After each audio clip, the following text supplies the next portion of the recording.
Hello everyone, welcome to my mini blog. र आज चाहिँ म र मेरो मम्मी जाँदैछौँ छङ्गु लेक नथुला बाबा मन्दिर।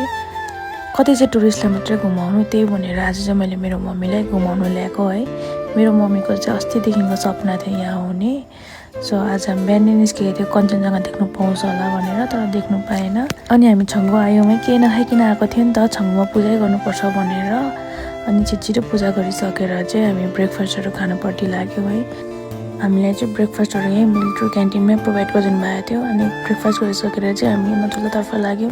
मेरो मम्मी चाहिँ यति एक्साइटेड अनि ह्याप्पी हुनुभयो कि यहाँ आउने मन पुरा हुनुहुन्थ्यो मम्मीको है। अनि मलाई पनि खुसी लाग्यो, मम्मी पुरा खुसी हुनुहुन्थ्यो आज।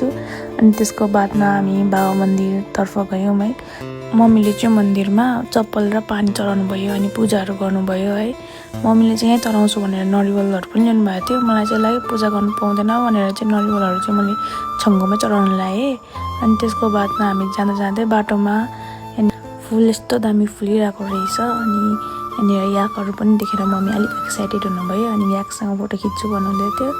मैले होस् मम्मी तल छङ्गुमा खिच्नुपर्छ ल भनेर यहाँ फोटो मात्रै खिच्नु भनेर फोटो खिच्नु लगाएँ है।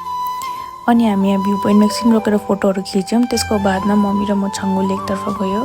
त्यहाँनिर हामीले फोटोहरू खिच्यौँ मजाले। मेरो मम्मीले याक राइडहरू पनि मजाले गर्नुभयो।